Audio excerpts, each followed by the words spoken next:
What's that? Well, I took the batteries out. There are fresh batteries in all of them, so You sure don't? nice try. No, they don't. They're rechargeable ones now. They are returned. That's good. Okay, I have 6 o'clock Apple time. I'm going to call this meeting to order. Should be a resolution to adopt the agenda. Moved by myself, second by Councilor Atkins, and resolved that the meeting be adopted as presented.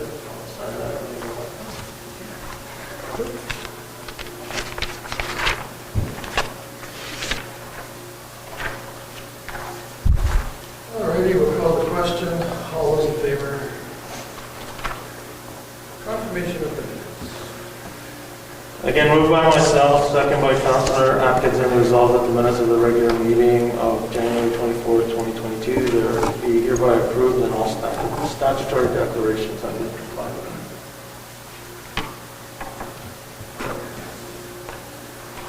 Alright, call the question. All those in favor? There's nobody here for says. So, the borrowing bylaw for the lagoon. Resolution number 2022-020, moved by myself, seconded by Councillor Murphy, resolved that bylaw number 4626, being a bylaw of the Town of Taunton, to amend its bylaw number 4607, to authorize the expenditure and borrowing of money for an upgrade to the Town of the Paw Lagoon, be read a second time. Call the question on that one. All those in favor? Carried. Third reading. Resolution number 2022-021, moved by myself, seconded by Councillor Murphy, resolved that bylaw number 4626, being bylaw of the Town of the Paw, to amend its bylaw number 4607, to authorize the expenditure and borrowing of money for an upgrade to the Town of the Paw Lagoon, be read a third time and passed, and this will be a recorded vote. So this is for the financing of the lagoon. Just a highlight of it, it's $4.8 million at 3.75% for 20 years, 25 years. So in 2046 it will be paid, and I'll be 86, and I hope to attend that meeting. I hope I'm not here. So I guess we'll call the question. Councillor Murphy. Aye. Councillor Ward. Aye. Councillor Atkins. Aye. Councillor Zelinski. Aye. Myself, yes. Councillor Forrester. Aye. And Councillor Lynn.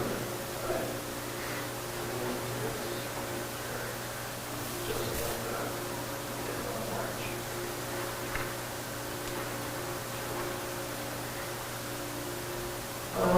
Okay, moving down to the departments. Again, for the public works plan. Any updates on those ones at this time? No, not during council. Okay, payroll accounts. Moved by myself, second by Councilor Atkinson, be resolved the council authorize the following accounts, pay period number 2, the amount of $103,178.60.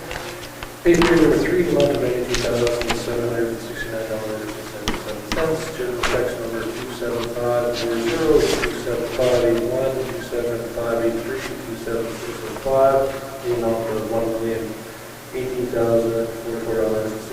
EFTS, the amount of $144,711.40. Are there any questions on the check register? I have one question. Seahawk Specialty Truck Services. That is the fire department, Yeah, I figured and that. it's the equipment for the $27,000 grant. So it was there'll be no taxes. So the town's share with the other equipment was $27,888. So there'll be the $27,000 grant that was given by that gentleman taken off that bill, plus all the taxes. So we spent 61,000, what did we buy again? I think I... Jaws of Life, battery-operated Jaws of Life, and the tools to go with it. Was the presentation Randy had done? Yeah, no, I wasn't here though because... Oh, okay. Sorry, it's hard to hear, but... Yeah. So the 61,000, just a curiosity question, I'm not questioning what they Yep. bought. We budgeted the difference this year? It's in the 2021 budget. It was in the 2020 budget for equipment for the fire department that wasn't spent, that he used. So it wasn't spent, so we spent it this year with this project? No, it was all paid, it was technically spent in 2021. It was accounted for in 2021, it's just now being dispersed. Well, the building is 2021? Correct. Correct. It's 2021 money. Yeah, so what we plan on spending in 2021, I'm still a bit confused. I get the grant part, so we spent Yep. $61,000 minus $27,000 that we get for a grant, so we spent $30,000. Yeah. And then And the 65, $30,000 was because in 2021, we said we were gonna buy this thing and it didn't. no, that money was allocated to equipment for the fire department. That wasn't always, he didn't use all of his equipment money. So that's how we do it, like if we don't spend our budget, we can buy something else in the following year. But we didn't buy it in the following year. We bought it in 2021. We were invoiced in 2021. Yeah, so the 2021 leftover was allocated. So when, I guess, kind of what Andre's saying there, so we had a budget line of 30 grand or whatever the amount was for equipment for 2021, Yep, but it wasn't laid out when we were spending Correct. that money up? Oh, so it's just like a fire department slush fund type. well, equipment fund. Well, no, I understand Yeah, they have to purchase equipment, but it's Yeah. just, it's not really laid out.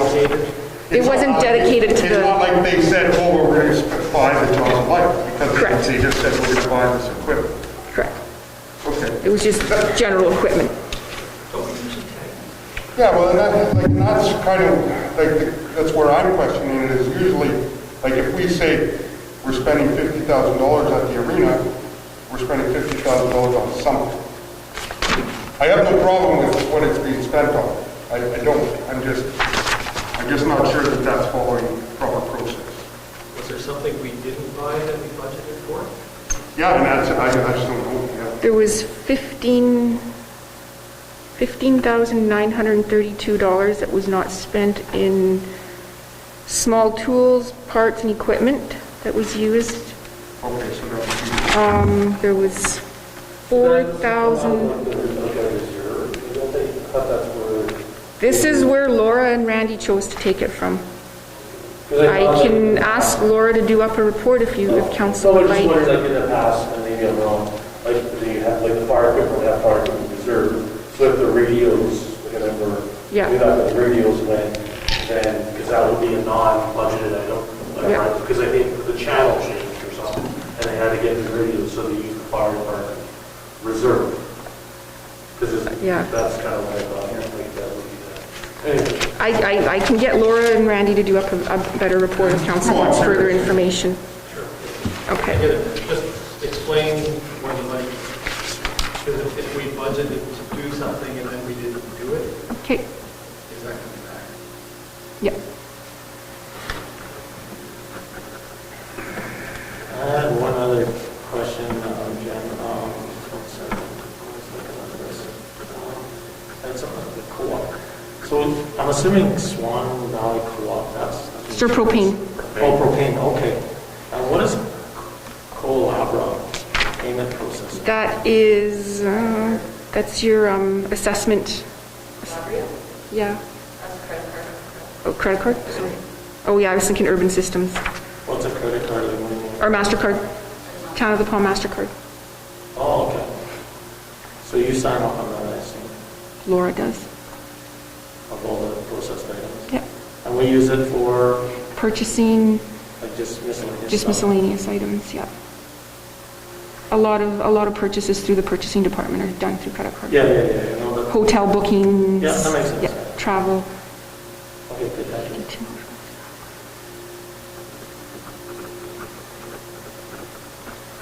Any Any other questions?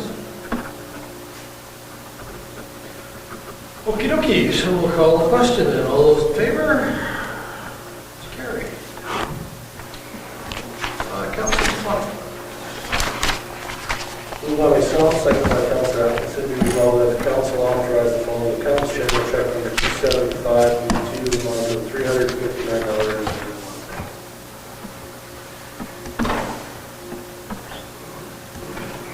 All right, we'll call the question on that. All those in favor? Abstained?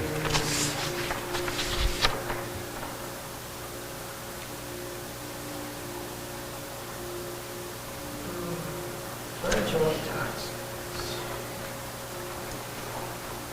Resolution number 2022-024, moved by myself, seconded by Councilor Forrester, where each year a pledge of taxes is signed by the town to secure a line of credit with Westover Credit Union, just in case operating dollars are required until taxes start to come in.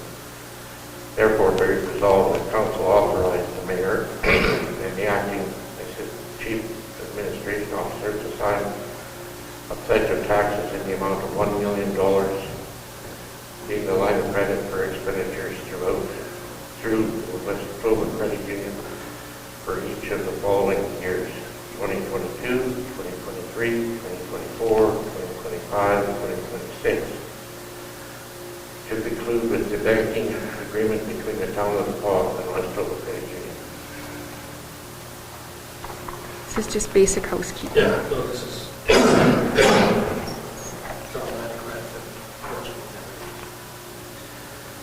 Okay, so any discussions or questions? Okay, so we'll call the question then. All those in favor? It's Board of Revision. Resolution number 2022-025, moved by myself, seconded by Councilor Forrester. Whereas the town of the Paul received notification that the sitting of the Board of Revision date for the 2023 assessment roll will be Monday, November 28th at 6 p.m. And whereas, in accordance with the town of the Paul bylaw number 4616, being the organization bylaw council sits at the Board of Revision, therefore be it revised that council sits at the Board of Revision on November 28, 2022 at 6 p.m. in council chambers, 81 Edward Avenue, to hear the appeals on the 2022 taxes added and the 2023 assessment, and be it further advised or resolved that council appoint generally as the secretary of the Board of Revision.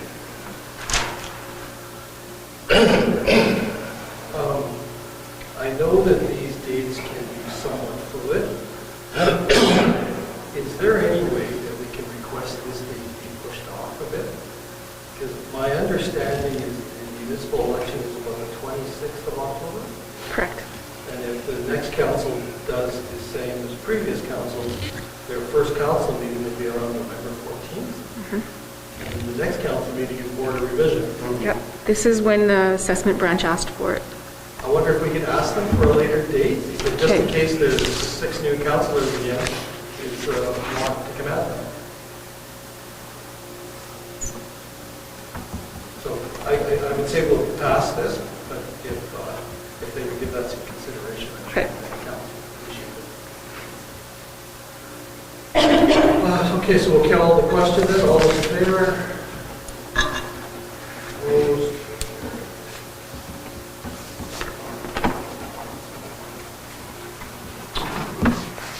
Health and safety. Resolution number 2022-026, moved by myself, seconded by Councilor Forrester. Resolved that council adopt the town of Paul safety and health program as presented. Cool, that's the one we reviewed last week. Yeah, I sent it, yeah, we reviewed it. The one that's- It was sent to everyone. That's a very well done. Yeah, it's good. It's, Okay, so we'll call the question then. All those in favor?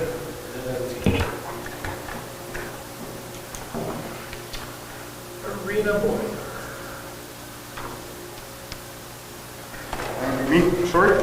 Moved by myself, second by Councillor Forster. Whereas the boiler failed at the arena and an emergency replacement boiler was required.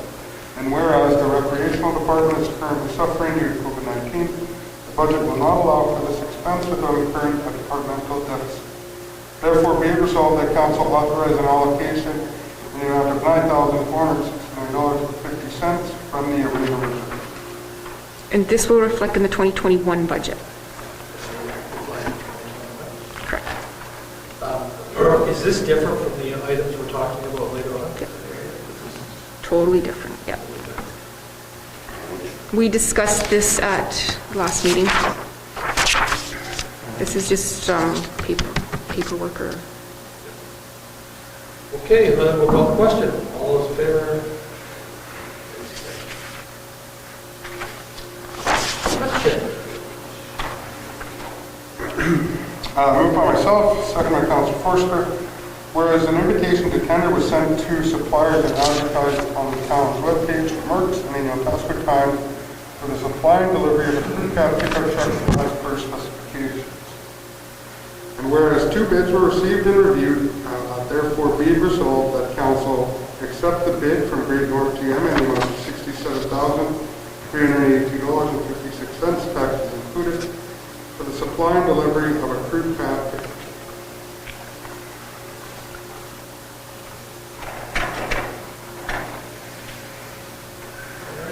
Call the question. All those in favor? I have a Oh, question. sorry. Yeah, that's okay. No, I didn't put my hand up, that's fine. So this truck, is it just for every day? Public Works Like- every day. Like Public Works Yep. every day? Is, so Chris's truck, Chris's truck is being used, I believe, by the Public Works supervisor right now. okay. That's all I have. So when you buy trucks, Jen, then the old ones disappear, or you're adding to your fleet? I think we've been down this road before. The intention was to add to the fleet, but I believe one got written off since then.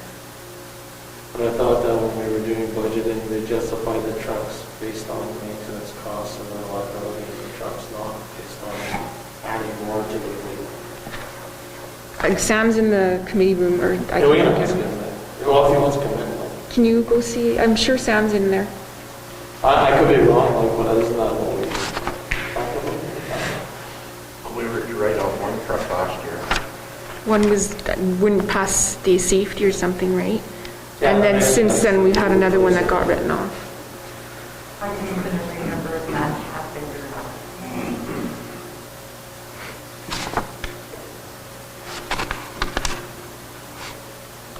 This is, sorry Sam, this is about the 2 truck tenders. Are we getting rid of 1 or 2, or how's, Andre had a question regarding? So one of them for sure probably will be sold off in the summer with our inventory, because it probably is not going to be easily safety. Then we'll decide with the second vehicle whether we can rotate it into the system. We're not 100% sure how we're going to see if we get both, then we'll move the fleet around because we are short trucks. And we are short another truck as well that got written off, and the performance truck got written off, so we're short another truck there. Oh, okay, so you're not adding vehicles to the fleet? Correct. Okay, perfect. How many trucks do you have, Sam? We have 9 passenger trucks. 3, 10, almost 10, yeah. And there's a couple that are pretty old too, isn't there? Yeah, we have a couple of green ones still. It's for the summer students though. Any other questions? Okay, then we'll call the question. All those in favor? Carries, carries. 6371. Moved by myself, 7-2. Moved by myself, second by Councillor Forster.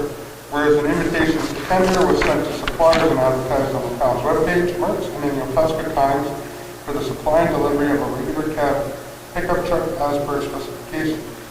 And whereas one bid was received and reviewed, therefore be it resolved that council accept the bid from Great North GM in the amount of $58,372.16, taxes included, for the supply and delivery of a regular cab.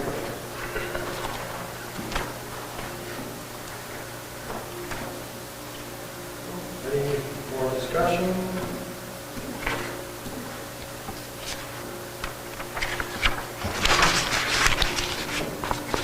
Only one here. No trucks out there, Yeah. Okay, so we'll call the question then. All those in favor? Carried. 638, mobility disadvantage. Resolution number 2022-030, moved by myself, seconded by Councilor Ward. Whereas the handy van requires the town to sign a mobility disadvantaged transportation program 2021 annual operating report. And whereas the town acts as sponsors of the handy van service and are responsible for any deficit the handy van may incur. Therefore, be it resolved the council authorize the mayor and acting chief administration officer to sign the PAW handy van annual operating report to be submitted to the Mobility Disadvantaged Transportation Program.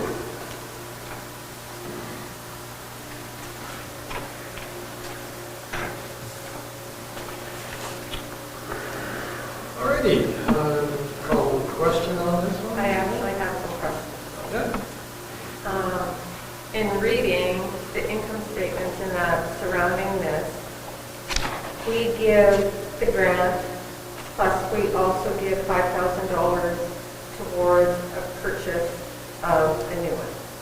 Now, with this being a 2017 vehicle, did I read it right that it's in that fund, it's only sitting at $5,000 for replacement, or did I miss something on here? Sorry, Jen, usually I read this before Sunday. So Yeah, where are we talking about, on the revenue side of things? or- in their income statement, We give a grant of, what is it, $10,000? 15. 15. And then we give an additional $5,000 towards like a slush fund or a reserve fund Yeah. for replacement. And in reading this, it appeared to me that there was only $5,000 sitting in that fund. So if there's only $5,000 sitting in that fund, is that $5,000 something that we have to do, or is it something that we can put off? That being said. We've given them 5,000 every year, as long as I've been, Okay, so then I'm reading something wrong somewhere then.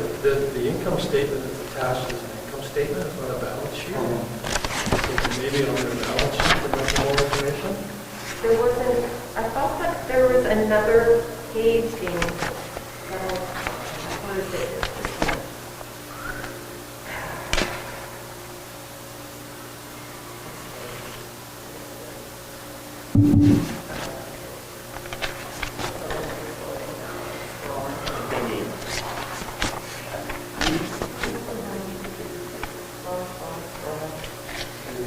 No, this is just giving me the town car vehicle replacement. Oh, no, you know what, it reads operating budget, that's what it reads. The $5,000 is included in their operating budget form. That, I must have, you know what, I read it wrong then. Yeah, it's included in their annual grant. But it doesn't. So then do we know how much money is actually sitting in that then We for don't. replacement? I'd have to ask them. We do get they do send their statement. Usually when they apply for their annual grant, they give us an That's annual report. Yeah. Maybe the annual report would have a balance sheet. Okay. And I believe it said in here that it wasn't quite done yet. Yeah, it's not done until the end of February. Except for- Yeah. Okay, Yes, thank you. cool. All righty then. So we'll call the question then. All those in favor? That's carried. 639, Helen Benio. Resolution number 2022-031, moved by myself, seconded by Councilor Ward. Whereas in September of 2021, Council received a request to designate, protect the site known as the Helen Betty Osborne Memorial Site at the Pump House as a memorial park.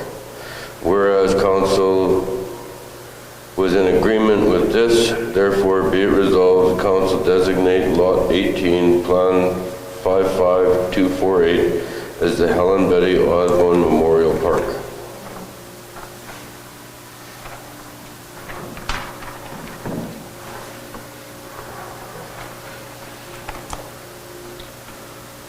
Any questions, discussion, commentary? Okay then, call the question. All those in favor? It's carried. Trappers Festival. Resolution number 2022-032, moved by myself, seconded by Councilor Ward. Be resolved, the council authorize the following support for the Northern Trappers Festival. Waiving the rental fees for the Roy H. Johnson Arena and the Winton Pool. Waiving the rental fees for tables from KRC. Sponsorship of the Family Fun events with a grant of $750. Allowing Public Works to assist the Kinsmen with development of staging area, starting line and dog race trail on Halco Lake and other areas as required to assist with site preparation development for Fort Whoop-It-Up, the Ice Fort, and Uptown events on available vacant lots and Devon Park parking lot. Donating 200 pins, a grant of $2,009.10 to cover the insurance costs.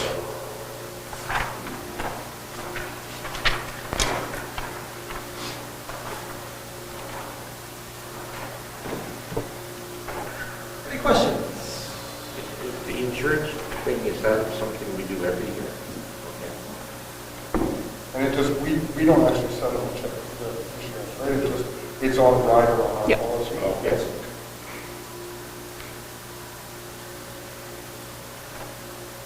Okay. Excuse me, we'll call the question and all those in favor? It's carried. Mr. Mayor, in addition, since we're on Trappers Festival, Sandra Shapiro asked me if I would thank you for all the work that you have been doing over the last couple of days when you're getting here. Okie dokie. Personnel report, unfinished general business. Museum board. Museum board. I already was sent copy of that, and next meeting in March. Chamber of Commerce. Yeah. Let me just see here. So we had a meeting on February 8th. I guess a couple of big things that are coming out of that, Mayor, is the business of the year. We're just working on an outline on what that will look like and kind of put that together. And also, we're putting forward the plan to do the trade show this year again. So that's great news with the restrictions all being lifted, and if we can make it a big event again. So that's underway. There's a committee on that. They've also been meeting with the Northern Chambers to talk about sort of the key issues that are going on, especially around transportation, highways and bathrooms and so a lot of kind of stuff, and as well as some support for addictions and mental health. They also have, I don't know why I have it written down. Oh, the annual AGM for the big chamber in Winnipeg, I guess, is planned for April or May.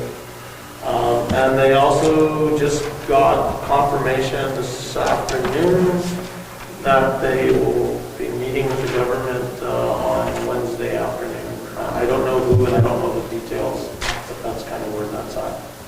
And their next meeting is March 15th. CDC. Same story. We had a couple meetings in the last couple of weeks. One on Friday. We've also got a meeting with the ministers coming up on Wednesday after the meeting that we have. We've also, Chamber, or the CDC's put together sort of 3 priorities, sneaking in number 4, talking about healthcare facilities and services, so sort of the same song and dance that's been going on for quite some time now. And we've been hearing stories, but just gonna do a check-in on that. Also, we're gonna give them that, plant that seed with the provincial taxation model again, and the toolkit that the last time we provided them, so it really doesn't change anything with our taxation, it just gives councils and municipalities the tools that if they ever do want to do that, to make things a little bit easier there. Talk about Highway 283 development, same thing, that western corridor turning into creating a bit of a hub within the community. And then we're going to talk hopefully a little bit about the airport campground sort of place branding type of thing. Because into that we will share a little bit of the positive support that the community and the CDC has been getting through the housing and municipal grant for the MMF or the Manitoba Housing Grant and tourism stuff. So I think that's kind of the plan so far. So there's 6 of us meeting with the minister on Wednesday at 3. Cool. Destination marketing. There was a meeting last week. I actually wasn't able to attend. Nothing was decided on anything. We actually got another meeting, I think, for next week. So nothing much. Really? This morning, Joe Cote, Sandra Shapiro, and Roger Sawicki and myself, we went and we saw the CDC, the Clearwater Lake Outdoor Club, Sam Waller Museum, and tried Cable Park. Who am I missing? CDC, Clearwater Lake Outdoor Club, Sam Waller Museum, tried, and Northern Manitoba Travelers Festival. And we handed out our first grants through the program that we have, and that total was $22,500. 60% was handed out today, and then once everything is completed, then the remainder of the money will be distributed. So, everybody please keep submitting grants. We want to keep handing out money and helping people complete projects. So it was a pretty good day. It was a good way to start off on Monday morning. Recycling board. I wasn't here for the last meeting, and I didn't know was there for. Yes, we had a meeting. We had forum, discussed a couple of things. The big thing is making sure that all recycling is being picked up. There's been some issues with the recycling center and garbage and that sort of thing. They've been picking up more and leaving less at the curb, so it's added to a little bit to some of the garbage they get at the recycling center. But they're working through it just fine. Not a heck of a lot came out of the meeting. Tonnage is way down. So 4 years ago, tonnage was almost at 800 tons for the year. This year, we're under 500 tons. So, it's a pretty dramatic decrease for the recycling center. Trying to work through ways to get those numbers up, but recycling has taken a hit in this community. Where did you say it came from, Chad? I missed the first number. What's that? How much was the original? 800. Oh, it's a 5. 800 tons down to 500 tons, just under 500 tons. Those aren't final numbers, that's just what's on the report. So it might be a little better than that, but yeah, quite the decrease. It'd be a good portion of that would be because they're closed because of COVID quite often. It's been a pretty steady decline over the past 4 years. Okay. There was a pretty big decline in 2020, a big decline in 2020 with the recycling center closing their doors to drop-offs. But yeah, So have you had an increase in those bag bags at all? but they're still picking up 4 bags, right? So, I think, or did we change that? No, it's still 4. Does the center have any ideas how to turn that around again? As a board, we had some discussions about making it, you have to make people want to recycle it, and turning away customers is never a good business practice. And I know the recycling center isn't a business, but it's just like anything else. If you're chasing away customers, they're not going to come back, right? And I think that maybe some of the practices that have been put into place contributed to the lower numbers. So as a board, we're trying to work through some of those to make sure that people that do want to recycle are able to do so.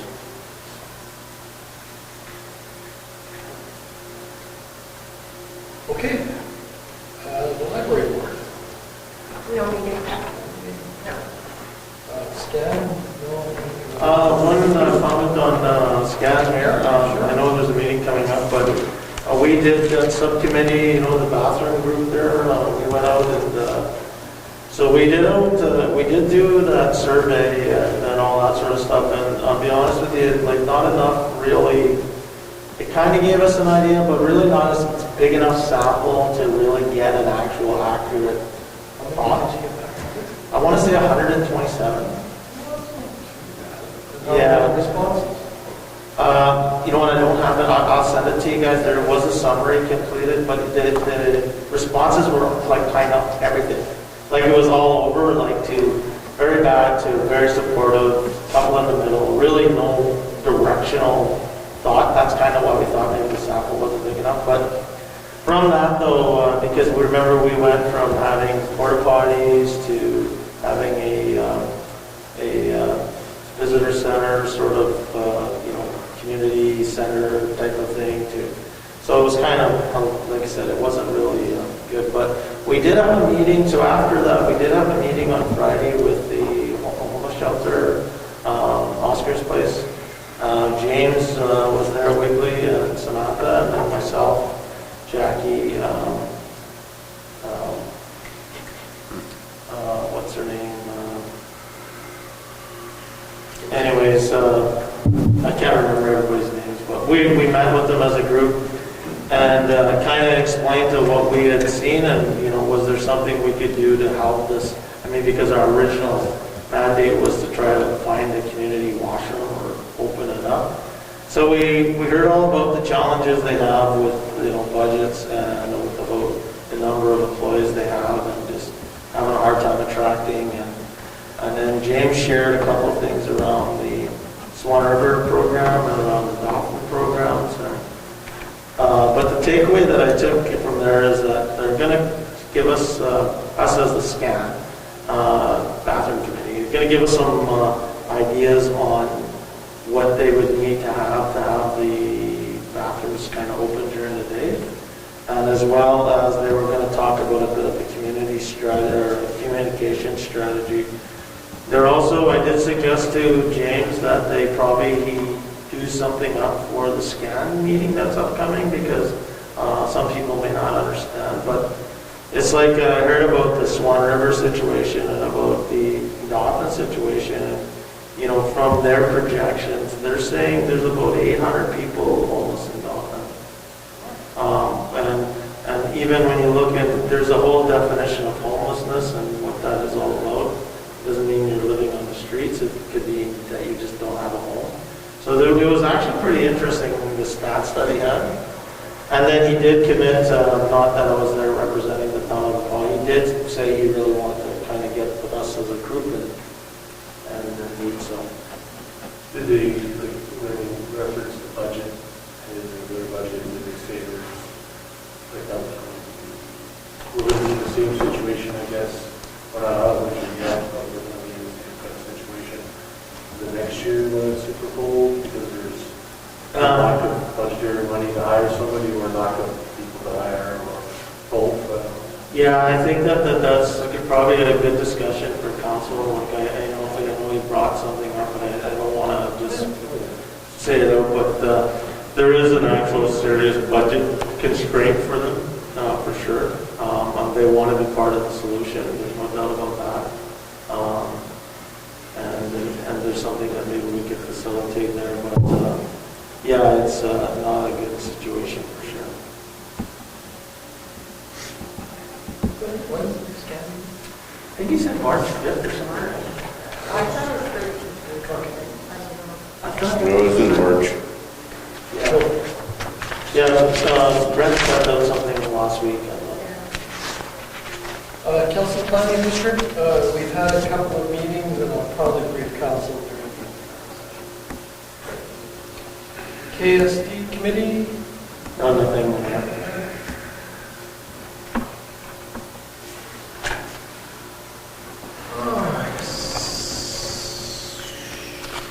Move us right into committee of the whole. Arena Chiller and Condenser. Can you get Sam, please? I'm going to let Sam deal with this one.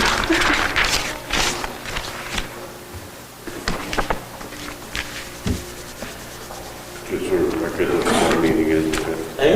The SCAD meeting is the 5th. Yeah, all right. Good memories, they're real short sometimes. That's it? That's good.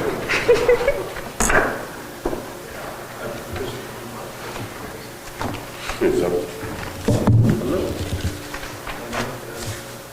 Thanks for getting all dressed up for us. Yeah, thought I put a nice shirt on for you. But you didn't dress like that. I can dress it now. Alrighty, sir. Okay. Nice. ICE is good so far. So we had JBB Engineering, we hired them to come do some reviews of our systems at the pool as well as at the arena. We've been previously told that the arena chiller, just based on its age, life expectancy was probably something we should be looking at. JBB had some questions regarding that advice and sort of kind of has been digging into it a little bit more, and he feels that potentially more work should be done on the front end before we dive headfirst into that. He's provided some examples of work that can be done to kind of get us to those answers. However, when he was here for his inspection, he took a look at the chiller, which is located in the back of the arena outside, that loud, noisy unit we have back there, and One with the belt squeal and everything. squealing and shaking, and it leaks as well. So he, I think he used the word imminent in brackets here as he was describing it. And he's suggesting that our dollars are probably better off served at the moment, focusing our energy on that. But at the same time, in the RFP, which I gave you guys the most recent draft that we have, looking at other work as well at the same time. So like pulling the chiller apart, getting some testing done on it. They're still looking at some sampling that was done of our brine to see if there's any leakage occurring that would tell them some more information as well. But his recommendation is that we move ahead with the condenser right now and gather more information on the chiller as we move forward. He's also outlined a few other components that we should be looking at as well in terms of just safety and whatnot in the ice plant room itself. And none of the work in here, we're not held to any of the work in here. So if we get a bunch of pricing back that we go, okay, well that's ridiculous, we can price out what we want to do and kind of piecemeal it and make a decision at that point. So we're not being held to anything in here. However, if we want to get this done before the season starts next year, time is of the essence at this point. Just spitballing, Sam, what do you think this is going to be? How much? So I did ask him, like in ballpark, in terms of comparative price between the chiller and this, and he feels it's going to be close to on par. However, with the market, he feels that potentially with everything going. And how much is ballpark? So we budgeted $175,000 last year for the chiller replacement. So he figures a condenser replacement will be, with all the added pieces, will be in that ballpark as well. 175 to 200 is kind of his. We could be surprised one way or the other, hopefully in the way that we hope, but with prices of everything is going through the roof. He was really concerned to give a price because he's been proven wrong on another job where he was kind of a little bit. Sam, could you reel it back in for a second here? the chiller replacement, where did that come from?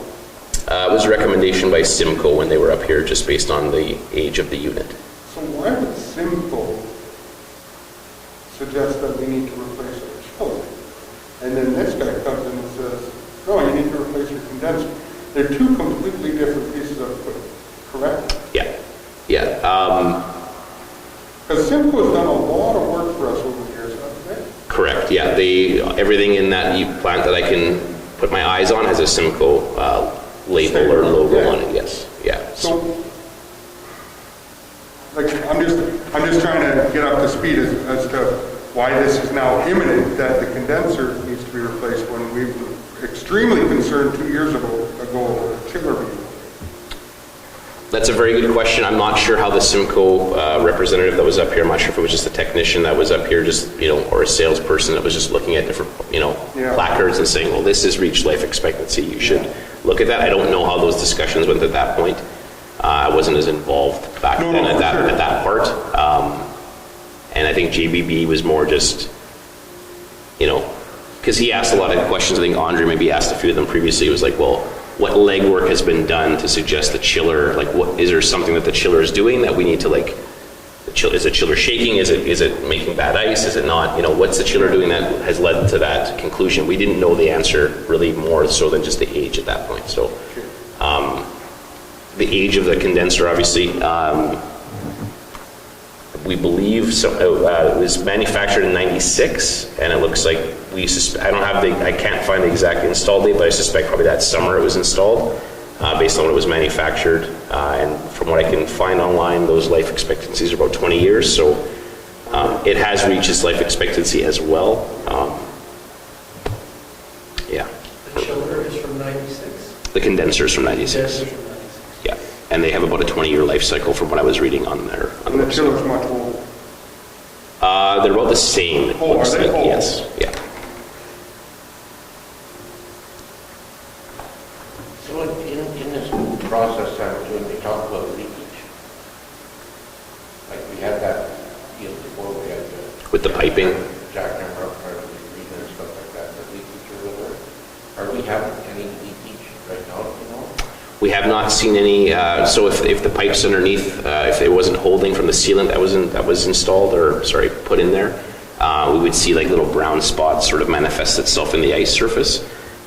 So since we've done that treatment, it's been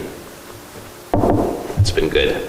But that is something that we can't turn our head away from, because that'll be a significant replacement for if we had to replace those piping. So is that something that should be put in a foreseeable budget, or is it just something we're going to wait for it to happen? Just a whole building, a new roof. By the time you jackhammer that floor, it should be almost looked at as like an expansion opportunity at that point. Like beyond just doing, like you're gonna spend all that money, you might as well find a big grant and kiss the province and Is that pretty Have a nice ball hockey. indoor soccer. And the RH got experience how It was 25 years ago we did that upgrade. yeah, 25 years for the upgrade. I'm not sure when the rink was built exactly. It's got to be. Yes, no, so Mayor, Sam, would it, like, I like the idea that you went out and got an independent engineering firm that come and give you a real answer on what's there and give some good test examples on how to determine if the condition of that equipment. But would it make sense for us to budget, as we just brought up here, like what the likelihood and the losses are of that building, the things that we need to have as a long-term, like, asset management? Because there's, we're talking about the floor, we're talking about the condenser, we should probably look at those compressors, like, I don't know when the last time they were rebuilt. I mean, there's, the lighting of the building, we had the floor was falling apart. When's the last time you got to fix the roof? Like, I don't know. It's quite a big building, and it is, when you think of the rec center, because it's really supposed to be the center of our community, and it's supposed to attract all your people, and people move to your community. because of it? I don't disagree. The municipal infrastructure deficit in our community and our country is beyond words. Because I agree with you, but there's also going to be 5 people who say, you better fix the streets. Yeah. Well, You know what I mean? It's Yeah. if we start all of them, and I guess it's, for me, it's like, and this is kind of what I talked about before, right? When we're talking about a high-level infrastructure plan. This is sort of part of the program, right? And we kind of need to know what those costs are. And it's not saying that you're going to do it, it's whether you're going to, you know what it looks like at least. And you can say, I'm going to fix the floor, and so I'm going to fix the street instead of the roof because I think that plan's underway. That's what, yes, that was part of that. Exactly that. yeah. I think a high-level plan is important for a facility of that size and scope. You've seen other communities when they do the big upgrade of their community facility, it becomes like a one-stop shop. It becomes a municipal office. It becomes your skating rink, your pool. You know, you try to put as many eggs in that basket as you can to make it like more financially feasible to operate. I think we should look at making like a one-stop shop.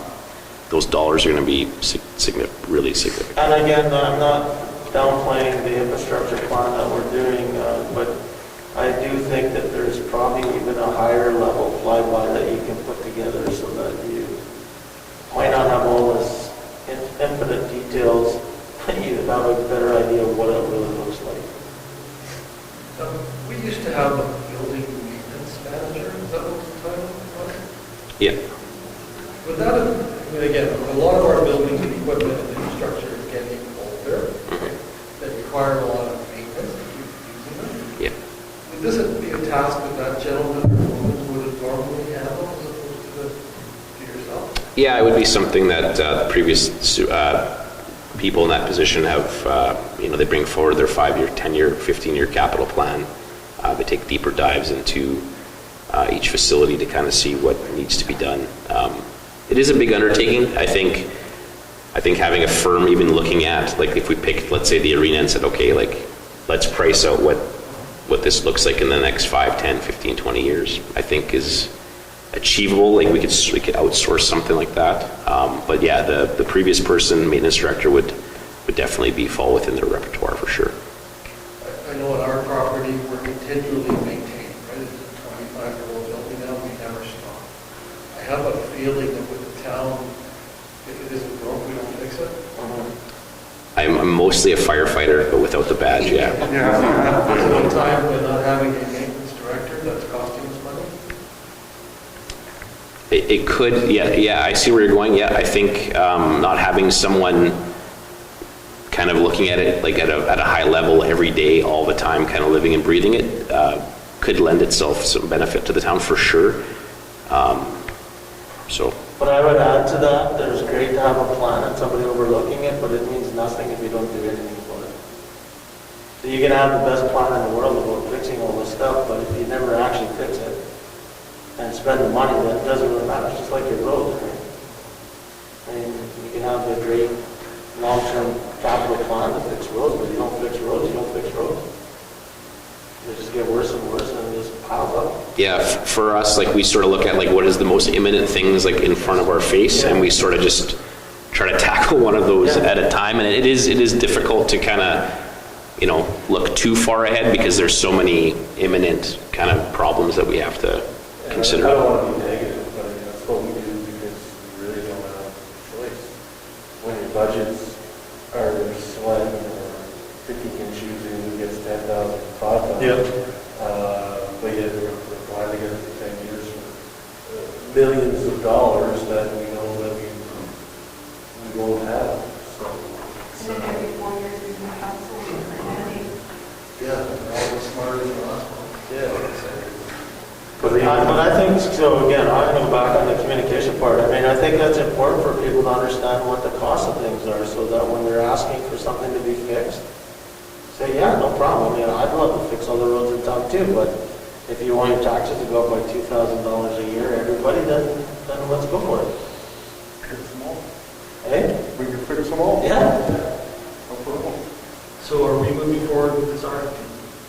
I would recommend that we do. Like I said, we tied down to anything. It just gives us a lot of good pricing. We'll ask for the carryover in the budget for this year of that 175 with any additional things. There's some safety items in here that he's identified that that the province is also sniffing around, so we have to be diligent in how we handle those things. Sean, is there any way that these guys can create a plan or a building where you don't have to have the building occupied when the ice plant's on? If it's where you don't have to have certified guys in the building?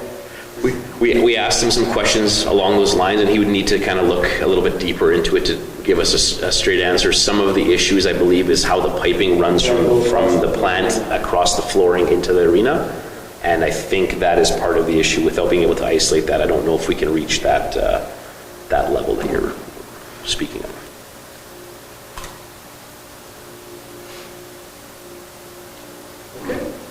I would suggest we change the name of the community in that.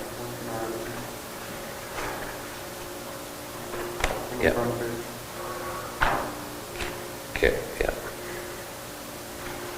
We can do that. Oh, yeah, that's spelled. Yeah, Jen mentioned that as well, actually. Yeah, Jen pointed that out, yeah. Or on the second page. Copy of Okay, it. so you'll proceed with your RFP then, so we're good on that. Yeah, I'll follow up tomorrow with GBP and move forward, yeah. Okay, planning and development. No, my pleasure. The 10-1 is probably part of the discussion that we can camera later. As it relates to the Elsa. If we do this right, to the rezoning.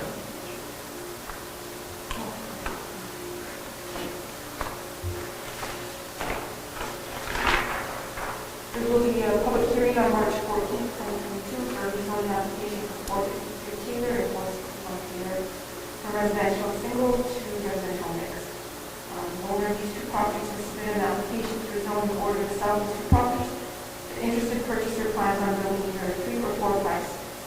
And as it stands right now, zone the residential single zone is not connected. This is just for information, and because it's a rezoning, the first reading of rezoning will come to the council, the next council.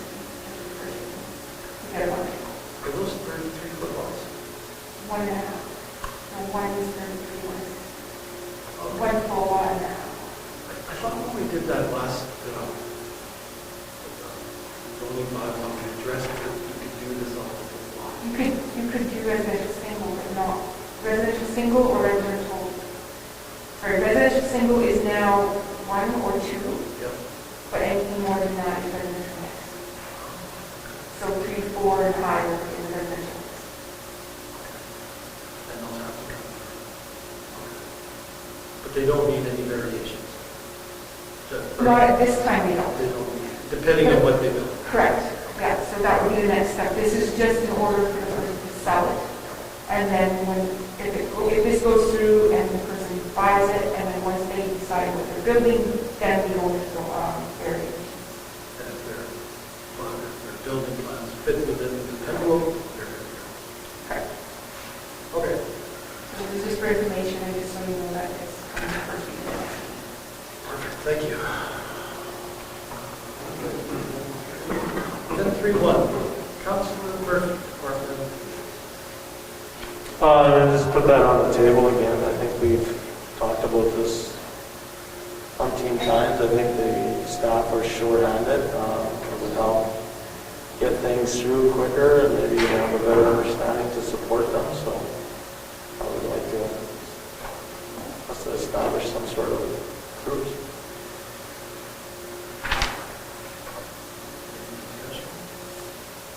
I think it's a great idea.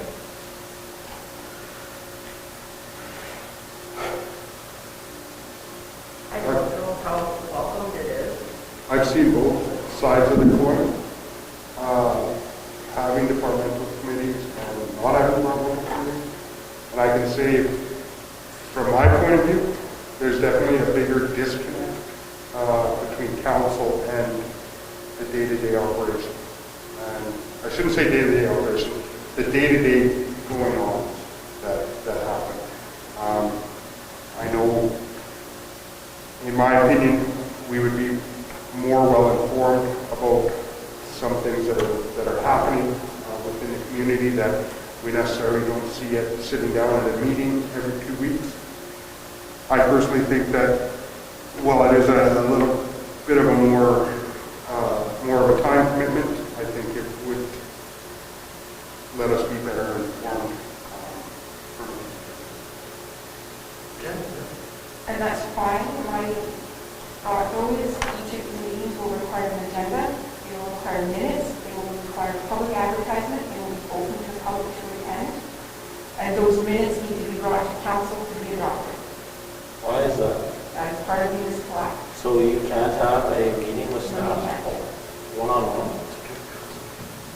One or two councilors meeting with one or two staff as a council meeting? So you're telling me that we have to, well then why are we advertising the health and safety committee meetings that have been attended? Good question. I didn't know there were any. How many councilors go to it though? There's only one councilor on that committee. So then It's we'll just not a make meeting it one, council. so make it one council meeting and member one. I mean, I think that's ridiculous. I mean, you can't tell me that every other community in Manitoba is actually having public meetings for every council meeting. If you look at Thompson's meeting minutes, they will have minutes from their protective service or their... Well, I don't disagree with both minutes, Jen. I think that's important for sure. I mean, but anyways. But how would it be any different than what we used to do? You did it wrong. No, but what I'm saying is we would have the protective services agenda, but we would just talk about the exact same stuff in the council. And those meetings should have been open to the public, they should have been documented, there should But only things were discussed, but no decisions were made. but still meeting the council. Herb and I have...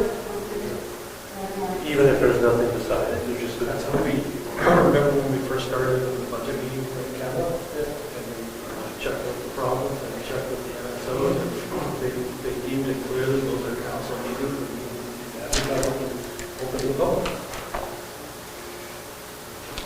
Well, we'll open up to the public, I guess. How, to change the bylaw? We'll have to change the bylaw and adopt, we have to make committees, you have to decide how they're formed, who sits on them, and that'll all have to be in your organizational bylaw and procedural bylaw, and that will require two Well- different meetings. So instead of making a committee then, can we just have a staff meeting? With invite the staff member to the council meeting? Yeah, or hey, Sam, do I want to have a coffee? Tell me what's happening in your department? I should share there for half an hour. Yeah, like that's dangerous, right? Because it, you could be seen as micromanaging your manager. Oh, I agree, and that's an important thing, but that's where we have to make sure that we're doing the right things. Yeah, it's dangerous. I don't know what the province would say on that when we ask them, right? I don't know. Obviously. At the end of the day, I think they're going to try to use your own employees, I know they'll say that for sure, right? But we're not managing the employees. We're trying to improve communication. Our employees, our managers are asking for it. They're asking for us so that we're not in all this confusion. Well, in then, our if that's meetings. the case, those managers need to bring it to my attention. Well, this was Because prior that's to what your, this- like, this was just like, I'm not saying this discussion happened last week, Jen, like, Okay. prior to, I mean, right now, you have 4 managers or 3 managers. well, I And don't I'll know. be very honest, I know Sam and I don't have time for more meetings, unfortunately. So can we rotate, I mean, that's not what you're looking for maybe, but can we rotate a manager to, I don't know, 2 managers? Not that I want to be here forever, but like to a meeting or something? We were supposed to be doing that already, Trevor. We already agreed to that about a year ago, and that never happened. So I Because just, my only concern, and I like the idea of usage of the only thing I don't like about it is I go to the meeting, I come back, and I'm like, I'm not sure what we talked about, something about a condenser, and I don't know how much it's gonna cost, and then you're like, well, what do you mean you don't know, you're at the meeting, and I'm like, well, we have to ask Sam to come, and I was providing nothing. and then you go to the meeting and it's just like, But that's exactly what's happening today. what's that? That's exactly what's happening today. No, but nobody's going to those meetings. No, but that's what's happening today, though. We actually come here and we get a piece of paper that has something on it, and then we go, what the heck's that about that? I don't know anything about that, and we tell Jen, well, we don't know, we've got to go back to this guy and find out about that. But what I'm getting at is that sometimes the only way to do it is if you have the manager here and then rotate through the meeting. Like, It's just a suggestion, guys, if I'm good either way, like, I'm not hung up on it. I think that it's an important thing. I believe our staff are looking for support. I don't know if we have to have an in-camera personnel meeting. I think there's important things on our agenda right now, and there's huge tax implications, and I think we need to be more involved.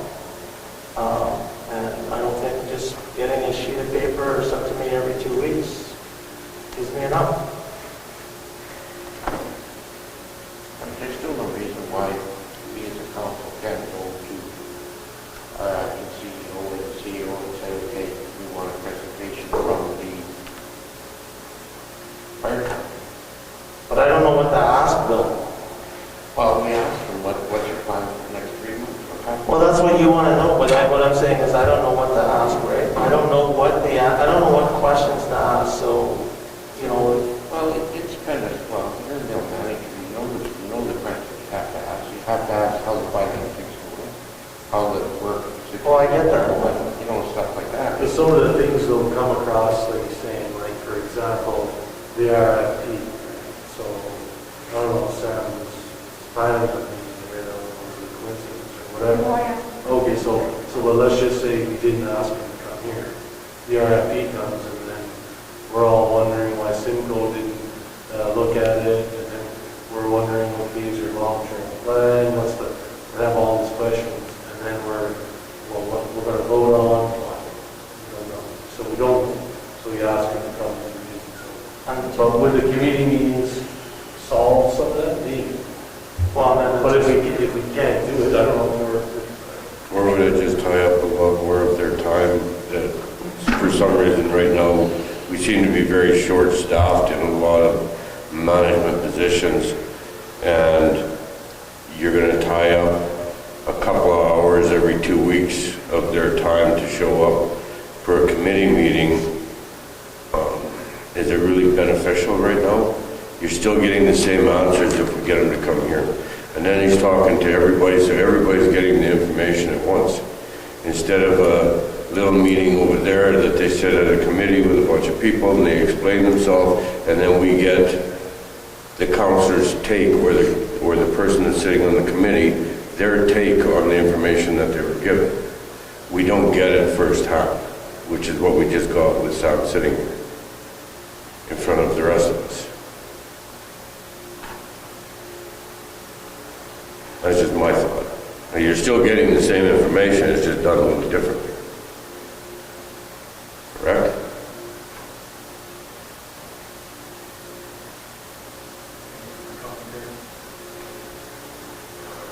It doesn't sound overwhelmingly supportive. That's just my take. We seem to have that possibility yet. So then can we go to a rotation, like Sam's here tonight, maybe next time it's Jomar, maybe next time it's Randy, like can we do like once a month, so then it would only be, I don't know, like 3 times a year? Well, it's going to be 3 or 4 more times. That's it. Yeah. Yeah, just too bad we didn't do it. And you're going to a year and a half ago. ask When we're supposed questions, to have- or do you want to come prepared with stuff? That's the other thing. I feel like we should have questions prepared prior to them coming here, because if somebody doesn't know what they're going to be asked, you're put in front of a firing squad. And to me, that's unfair. That would be just like us going and approaching them one-on-one. The concern I have is we don't know what to ask, because we had a fire truck and nobody knew what was going on. We brought here, we had to do it twice because we didn't know, so that was a waste of time.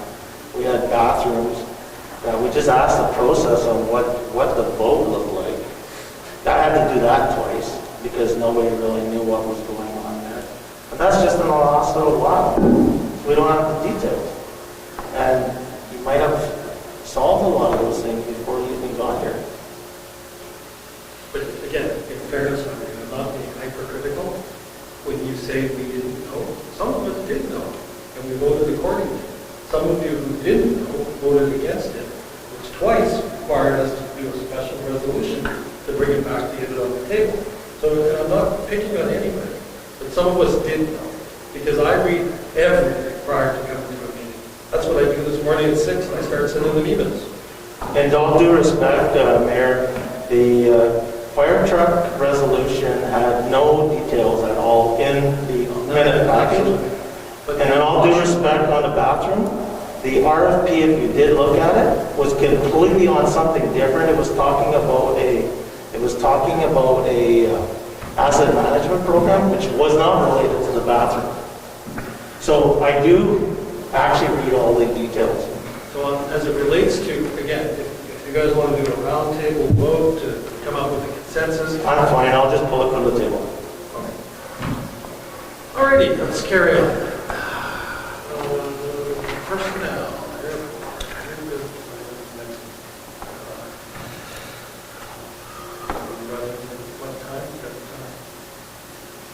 If not, we do have some stuff for your camera, and there may